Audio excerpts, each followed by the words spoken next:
and Jenna. Hello everyone, I'm Jenna and this is Joe. Hey. In our land acknowledgement today, we wanted to do a little bit of indigenization, and we thought the best way to do that would be to talk about some of the greenery that we see on campus. So we will be talking about two types of plants that are pretty common to Victoria and the Esquimalt area. So I think, just for me to say, doing this is like a pretty cool opportunity, and I think it's good for us as a class and within the education system to be acknowledging these things and learning more about the land. And I think for many of us, it's just a good opportunity to take a second to learn something about stuff that's around us that I traditionally didn't know. So yeah, we found this pretty cool to be looking into a couple different plants and their actual uses that have occurred over the many years here. So for mine, I did the Camas plant. It's quite a common plant. If you've been through the Beacon Hill area, actually, especially in the springtime, it's pretty recognizable. It looks like kind of like a big wildflower. It's violet-y, kind of blue-purple. And when I was researching about this, actually, I found a video that was on my phone that I had taken when I was out for a bike ride a couple years ago during the spring. And I took it because it was such a beautiful setting along Dallas Road and Beacon Hill there and everything. But I had no idea what the plant was or what its uses were. So once I recognized this, I immediately looked it up and started kind of diving into it. So I thought it was pretty cool. So just for the traditional word there that I have written out for it is Quetlal. And essentially this plant was just like super abundant through Beacon Hill, all through kind of the harbor area, because it was all very like meadowy and pastury before the settlers came and kind of changed the landscape. So traditionally, families of the Lekwungen, they would have, they had like little plots of land that would actually be kind of passed down generation to generation between their families. I have written there, May and June harvest, so that's kind of when that flower is very vibrant and in bloom. And essentially the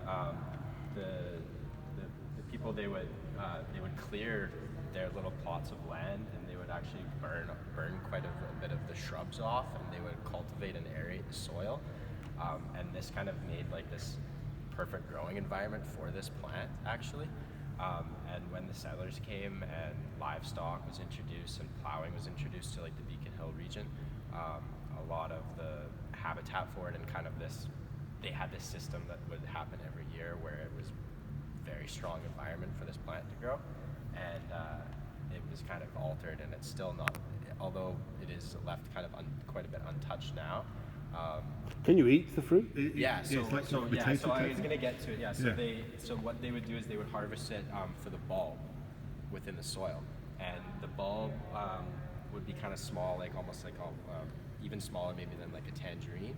And what they would do they would steam it in like a huge pit for about a day and a half until it was like soft, like a reddish, kind of right? brown, and so from what I read, it was kind of like sort of like a potato like texture, but it kind of was sweet, so it would taste almost like a one settler described it like as the closest relation that you guys would probably understand would be like a smoked pear was kind of the flavor of it. Everyone, and so actually it was so abundant, and they were so good at growing it that they would use it as a trade with other people around the area that they didn't have it. And just another thing too is that it was just like a very, although it was trade and it was a big part of the diet, it was also just like a social and family thing to do where groups would get together kind of every year in May and June, and they would be able to harvest the bulb of this plant and kind of tend to the fields there around the Beacon Hill area. So that's kind of what I have for you guys, or for everyone here on this one. Nice.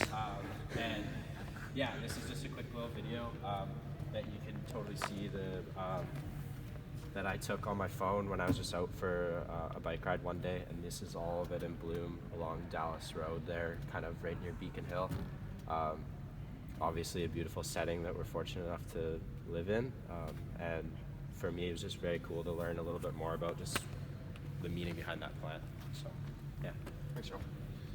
So the next plant Salal. This may be one that we don't know, not everyone might know a whole lot about. It is pretty abundant. It's all over the UVic campus. There's a good path of it right around the first people's house, kind of on both sides, on the Cornet side and the Clarahue side.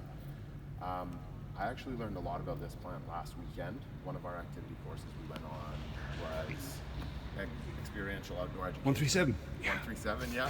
And our classmate Linnell taught me a little bit about it.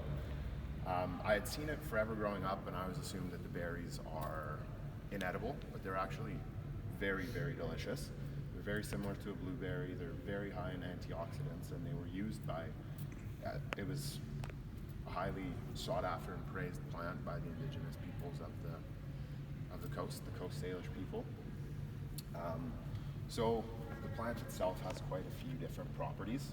The leaves are evergreen, and now modern use, we use them in bouquets, but yeah, unfortunately the berries have kind of been forgotten. So I believe it was Hulkaminum name for Salal is Tekelf, which translates directly to fruit shrub. The shrub itself grows pretty much everywhere on the island. It's great in wet climates, shady climates, so lots of that in the forest. They also had lots of, I guess they would help with intestinal gastro issues.